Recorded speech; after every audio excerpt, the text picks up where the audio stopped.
Hi, this is Rachel from Mini Ministry.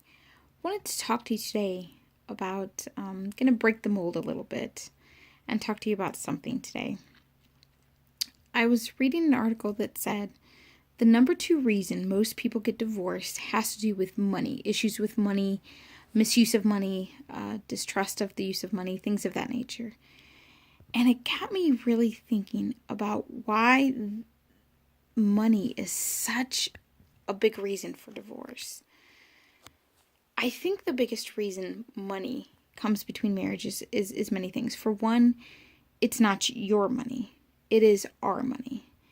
My husband and I have been together for 17 years, and of 16 of those 17, we have had joint bank accounts. Pretty much since we could have a bank account together, our money's been together. We firmly believed that it's not a me thing, it's not a you thing, it's an us thing. It's meant to be about you and I. And you need to do the same. I have no problem if you want to have separate bank accounts, but in the end, you need to remember that being married is a joint decision. It is not two single people maintaining being single with the benefit of marriage. Marriage is a whole new unity of two people becoming one, as the Bible tells us.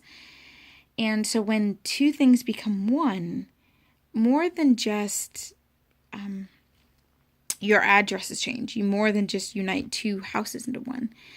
So my first encouragement in that is that I encourage you to put your money together. And don't see it as my money and your money, what he makes, what she makes. But what do you make? The next thing I have to tell you is that you must do a budget.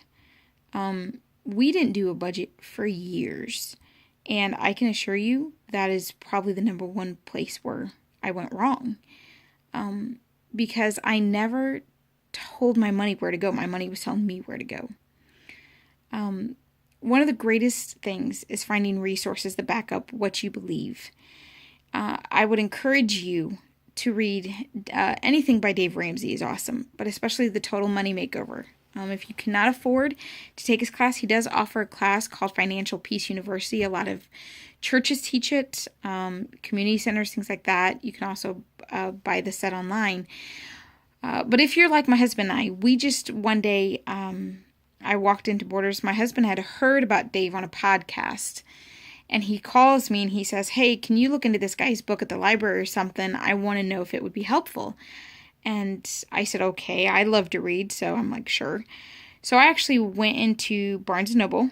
Actually, it might have been Borders at that point, but went into the bookstore, and I saw it. And I thought, okay, and I read it.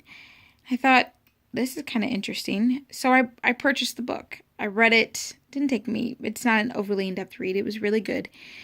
But it totally changed our perception of how we saw and handled our money. So much to the point that we are now about year and a half, 2 years away from being debt-free except for our house.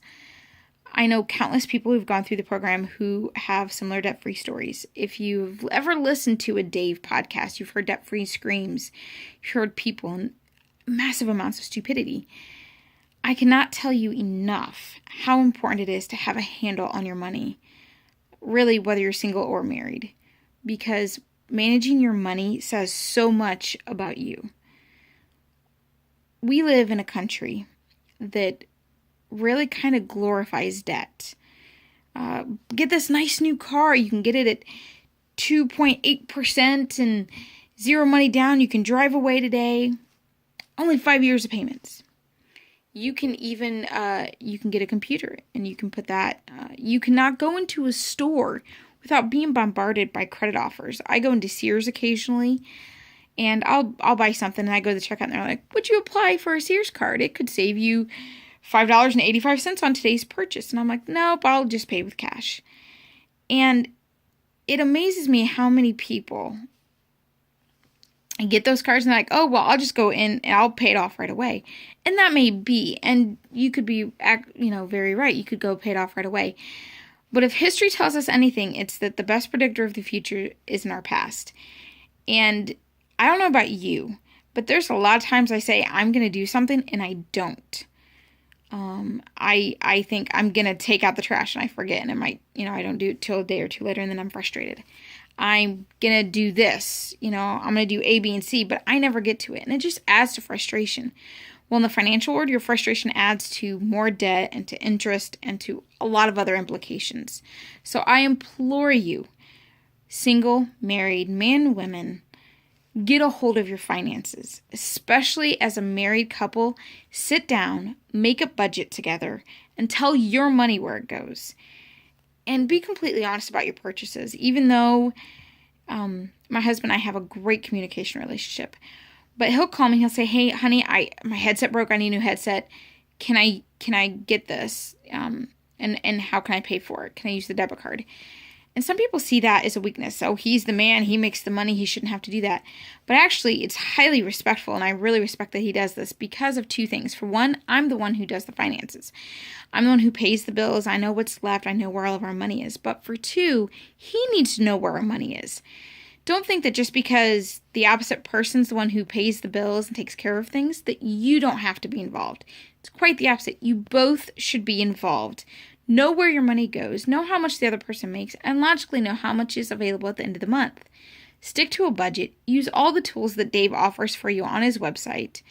And I can assure you that not long after you begin the trail of what Dave Ramsey has begun, you will see immediate changes. Because I don't worry about money. I have everything set. And I got to tell you, that's the best feeling in the world. Because when things happen, Murphy will visit you, and sometimes way too often.